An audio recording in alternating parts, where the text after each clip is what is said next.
Olá, meus amigos, meus irmãos, eu sou Humberto e hoje eu gostaria de conversar um pouco sobre alguns, alguns pontos que eu li nesses últimos dias que foram descritos nesse canal, no WhatsApp, né, com relação a Deus. A Bíblia diz que Realmente a Bíblia diz que Deus cria o bem e cria o mal, né? Se nós formos olhar, aparentemente Deus é o causador das coisas boas e também é o causador das coisas ruins. E essa é uma dúvida que não é só sua. Essa é uma dúvida de muita gente, né? Deus sendo o criador das coisas boas e criador das coisas ruins. Mas a gente pode entender um pouco mais quando a gente entende que tem um inimigo. No Velho Testamento, nós temos uma prova incontestável da vida de Jó, né? Aparentemente, para quem estava vendo, o próprio Jó, os amigos de Jó, eles diziam que quem estava fazendo isso com Jó era Deus. Mas a Bíblia nos mostra no capítulo 1 de Jó que era o inimigo. Esse inimigo chegou até Deus e Deus mostrou Jó para ele e ele pediu permissão para poder fazer coisas ruins com Jó. Ora, a família toda de Jó, os filhos todos de Jó morreram, né? E sem dúvida nenhuma, Jó pensava que era Deus. Deus deu a vida e Deus tira a vida, né? Ele perdeu os filhos, ele perdeu os animais, ele perdeu a terra, ele perdeu um monte de coisa, né? E as pessoas pensavam que era Deus. Se nós lermos o livro Caminho a Cristo, da escritora Ellen White, na terceira página, na terceira ou na quarta página, nós vamos ver uma coisa interessantíssima. Ela mostra que Satanás faz as coisas ruins e coloca a culpa em Deus. Ora, imaginemos nós, né? Quando Moisés escreveu o livro de Jó, que foi provavelmente o primeiro livro escrito da Bíblia, ele já sabia que quem fazia as coisas ruins não era Deus. Mas os outros escritores, o próprio Moisés de novo, né, ele fala que Deus cria o bem e cria o mal. Eu sugiro aos amigos, aos irmãos, assistam algumas pregações do pastor Silva, o Rodrigo Silva, principalmente aquela pregação em que ele fala quando Deus manda matar. Dê uma olhadinha boa naquela pregação que ele faz, né? A ideia dele, e eu acho que essa ideia é uma ideia bíblica, ela diz que, na verdade, Deus permite, né? Deus permite as maldades, Deus permite o sofrimento, Deus permite a doença, né? Deus permite a morte. Mas será que tem que ser Deus que faz com que isso venha acontecer? Ou é Deus que permite que isso venha acontecer porque houve um pecado? Né? Houve um pecado. Né? E antes desse pecado, Deus disse assim: olha, se tu comer desse fruto, se vocês comerem desse fruto, vocês vão morrer. Não porque Deus iria matar eles, mas porque uma consequência disso tudo iria gerar a morte. Se os amigos e irmãos lerem com atenção o livro Parábolas de Jesus, na página 84, a escritora Ellen White, ela vai dizer claramente uma coisa. Ela diz bem assim, ó, lá, Parábolas de Jesus, página 84. Deus não destrói a ninguém. Todo aquele que for destruído, ter-se-á destruído a si mesmo. A Bíblia também diz que o autor da morte não é Deus. A Bíblia diz que o autor da morte é Satanás. É um inimigo, né? Que é o autor da morte. Muita gente se pergunta, sabe, sobre problemas que acontecem na humanidade, e eu mesmo perguntei muitas vezes eu perguntei por quê? Por que a maldade, sabe? Por que Deus não protege essas crianças que estão morrendo? Por que Deus não protege essas pessoas que estão passando fome, frio, né, medo, saudade? Por que Deus não protege eles? É uma pergunta interessante, né? Por que Deus não protege eles? Na verdade, tudo isso são consequências do pecado. Ora, o universo inteiro está de olho aqui na Terra, vendo as consequências que o pecado gera.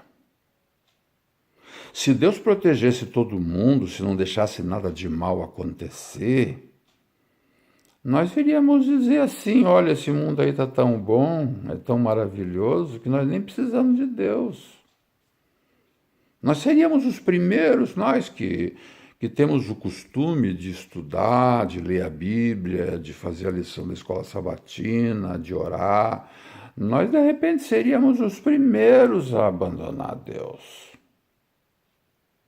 Quando eu vejo a morte hoje, eu não vejo mais a morte como uma coisa angustiante, triste. Claro, é angustiante e triste para quem fica, né? Mas para quem morre em Jesus, confiando em tudo que Jesus fez por ela, Apocalipse 14, verso 13, né, fala que felizes são aqueles que desde já morrem no Senhor. Eu nunca entendia muito bem isso. Quando eu fui entender, sabe, que na verdade, quando a pessoa morre, o morto não sabe de nada. Nós vamos falar sobre isso ainda um dia, né? Os mortos não sabem de nada. O tempo, todo o tempo em que o morto está lá na sepultura, para o morto, para o que morreu, aquilo ali é menos de um segundo. Então o cara morre em Jesus e para ele, no próximo segundo, ele vai estar vendo Jesus. Olha, vai ser muito melhor do que ficar aqui levando paulada todo dia, toda hora. Vocês não concordam? Eu sei que tem muita gente que tem medo da morte, tem muita gente que tem medo de nem...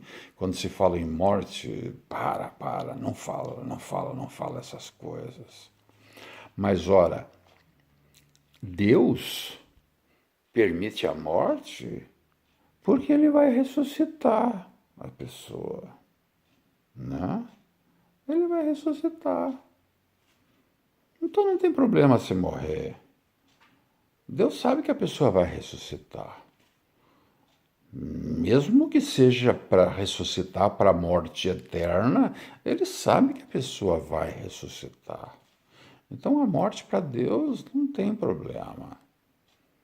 Claro que quando ele fez o homem, quando ele fez os mundos todos que ele criou, os anjos todos que ele criou, claro que ele não fez esses anjos para eles, essas pessoas todas, sabe, esses habitantes, sabe, de outros mundos e tantos, porque eu acredito nisso, porque Deus, na eternidade toda, ele criou e criou e criou e criou e criou. Nós não fazemos nem ideia, sabe, do tamanho de tudo que foi criado, né? Ele criou tudo isso para nunca mais acabar, para ninguém morrer. Mas o ser humano pecou, aqui na Terra o ser humano pecou.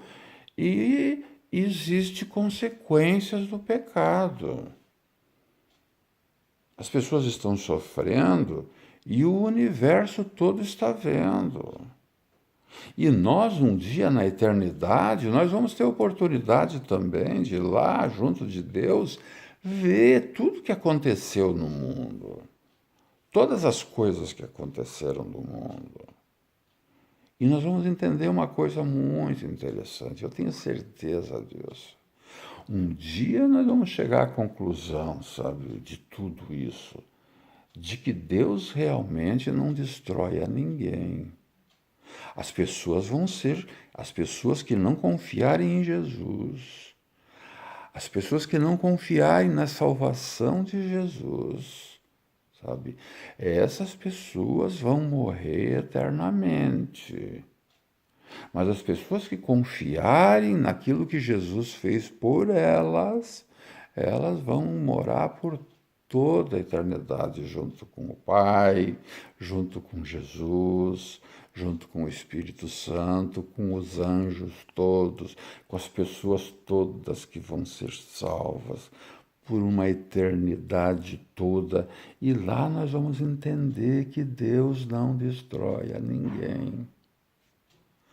Algumas pessoas chegam para mim e dizem para mim, tudo bem, Humberto, eu concordo contigo, mas lá no final, depois do milênio, depois que a Cidade Santa descer, aí Deus vai vir e vai destruir as pessoas.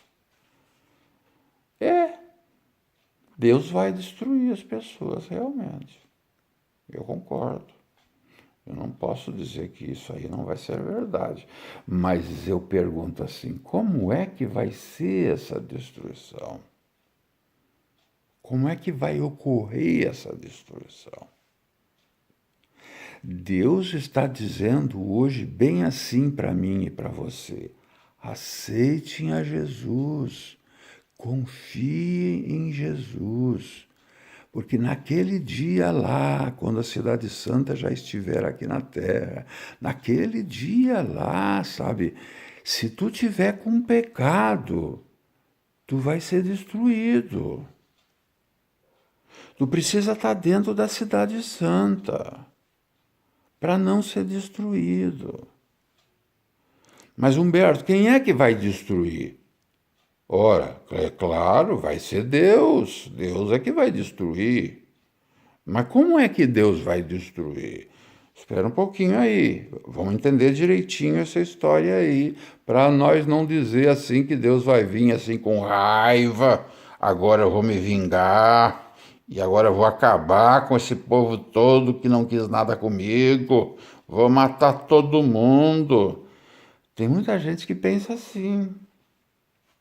Tem muita gente que pensa desse jeito, mas na verdade, o que vai acontecer vai ser o seguinte.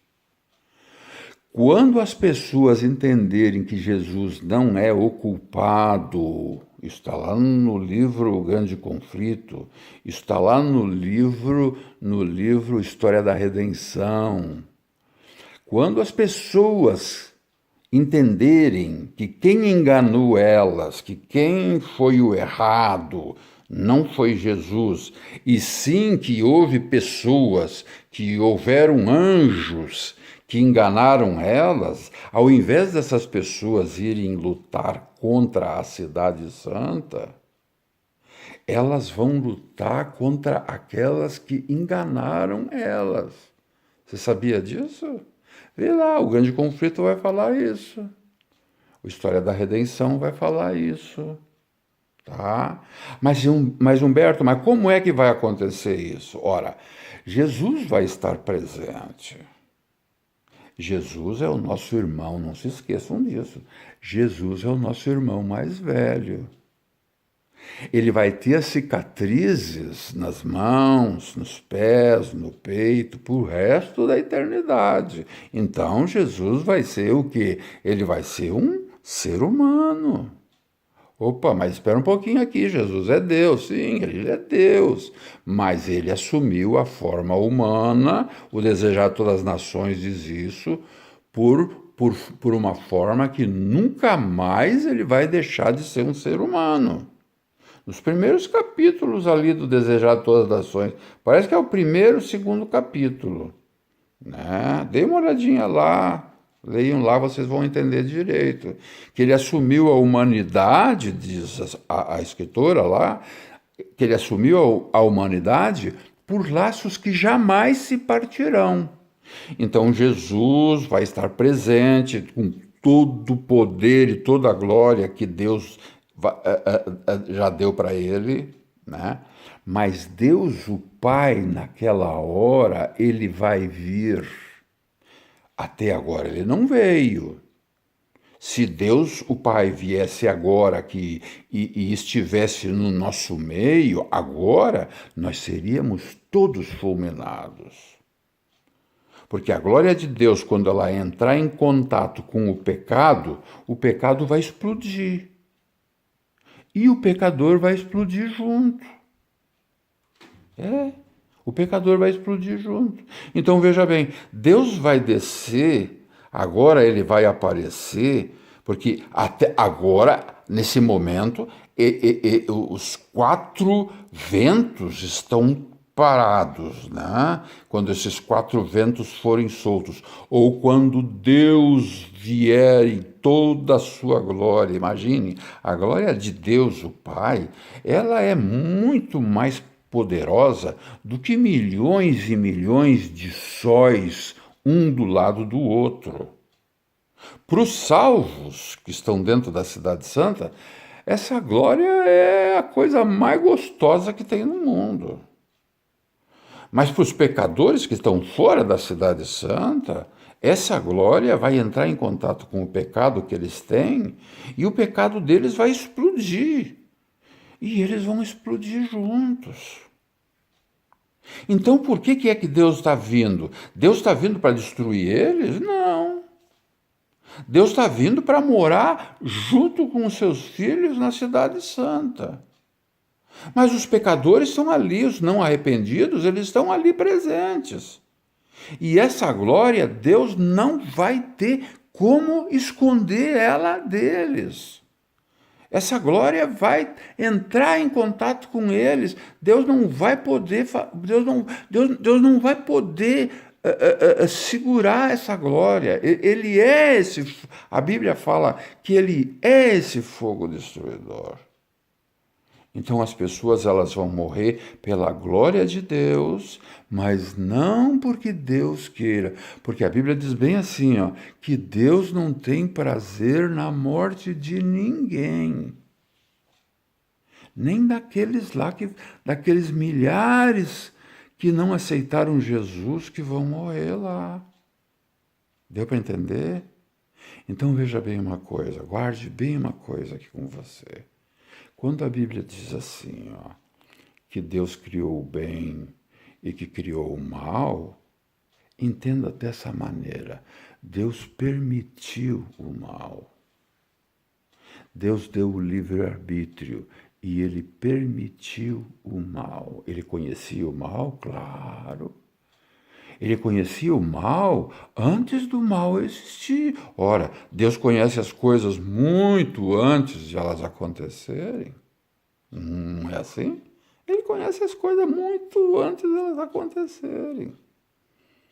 E ele, claro que conhecia o mal. Ele chegou para Adão e Eva e disse: olha, se vocês comerem isso, desse fruto, vocês vão morrer. Ele falou no céu lá para Lúcifer, como ele falou para Lúcifer, ele falou para os anjos todos. Na verdade, um monte de anjos voltaram atrás, sabe? Um monte de anjos, sabe, que já estavam lá junto com Lúcifer, voltaram atrás. Teve um tempo de graça lá no céu para os anjos, como está tendo um tempo de graça aqui com nós. Ora, Deus é Pai. Deus é Pai. Vocês acham que um pai aqui na terra vai querer o pior para o seu filho? Vocês conseguem imaginar que um pai, por mais ruim que ele seja, ele quer o pior para o seu filho? Claro que ele não quer. Ele quer o bem do seu filho, de todos os filhos. Mas, infelizmente, aqueles que não aceitarem Jesus, aqueles que não confiarem em Jesus, não vai ter como salvar ele, não vai ter como, não tem como. Eles vão estar com pecado. E com pecado eles não têm como permanecer na glória de Deus. Aliás, eles nem vão querer ficar com Deus.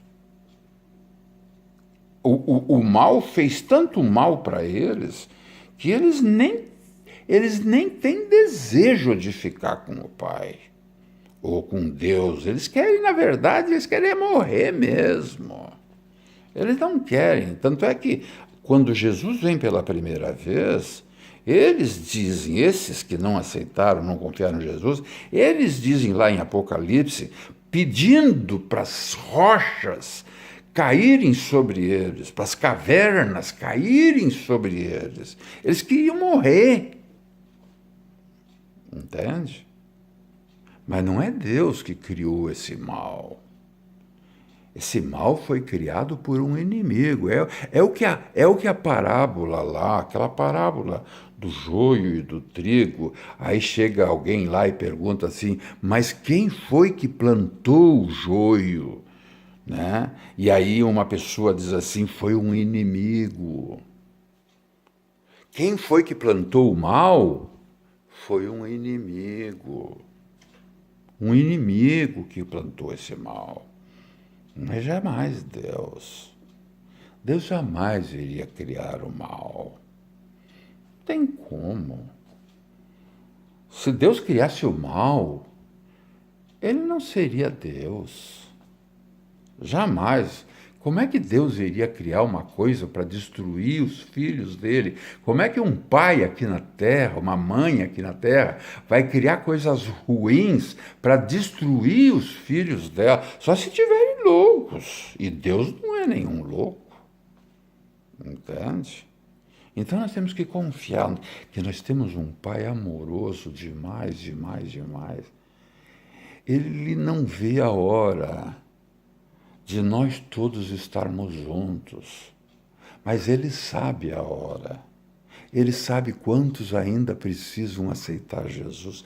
De repente, ele sabe mais. Ele sabe quantos ainda vão nascer, que um dia vão morar com ele. Ora, se Jesus viesse hoje, por exemplo, todos aqueles que vão nascer ainda antes de Jesus vir, eles não existiriam. E Deus quer essas pessoas também junto, porque essas pessoas ainda não nasceram, mas Ele já conhece elas. Ele já sabe quem elas são. Ele já ama elas de uma maneira imensurável. Como é que Ele vai querer que essas pessoas não existam? Não. Ele quer que elas existam. Ele quer eu, ele quer você, ele quer as pessoas, todas as pessoas. Inclusive aquelas pessoas que não aceitam Jesus, que não estão querendo aceitar Jesus, o Espírito, a Bíblia fala, que chora com um choro, sabe, que não dá para explicar. O choro do Espírito Santo, sabe, tentando convencer quantas e quantas pessoas que não querem aceitar. Né? Então vamos confiar nesse Deus. Não vamos colocar dúvida. de que ele é um Deus que criou o mal. Não, isso não é verdade. Isso não é verdade. Satanás é que está, na verdade, mudando o entendimento de muitas pessoas, para essas pessoas olharem para Deus com medo. Com medo. Vocês sabem muito bem, tem igrejas aí, isso nós vamos conversar ainda nas próximas conversas que nós formos ter, tem igrejas aí cheias de gente, mas a grande maioria delas lá está lá por medo de Deus. Medo. E nós não precisamos ter medo do nosso Pai. Nada, nenhum medo. Nós podemos confiar. Ele é um Deus amorável. Ele é um Deus que ama. Só ama. E Ele está esperando todos aqueles que ainda não conseguiram confiar nele. Ele está trabalhando com esses filhos dele, para esses filhos, essas filhas dele, passarem a confiar naquilo que Jesus fez por ela, para que elas também estejam um dia todos junto com nós, com você, com os teus filhos, com as pessoas, com a tua igreja, juntos com Jesus, juntos com o Pai, juntos com o Espírito Santo, com todos os anjos, com todos os seres criados, todos, nós vamos ser uma família só. Olho nenhum viu, mente nenhuma conseguiu imaginar as coisas boas, as coisas maravilhosas que Deus já preparou para todos nós. Que Deus nos abençoe. Que Deus abençoe você, tua família, tua igreja, a tua comunidade, as pessoas com quem você vive, os teus amigos, né? Leve essa mensagem, passe essa mensagem para essas pessoas, para elas terem um vislumbre um pouquinho maior de quem é Deus. Tá bom? Um abração. Deus abençoe, Deus te dê muita paz. Amém? Amém, né? Amém.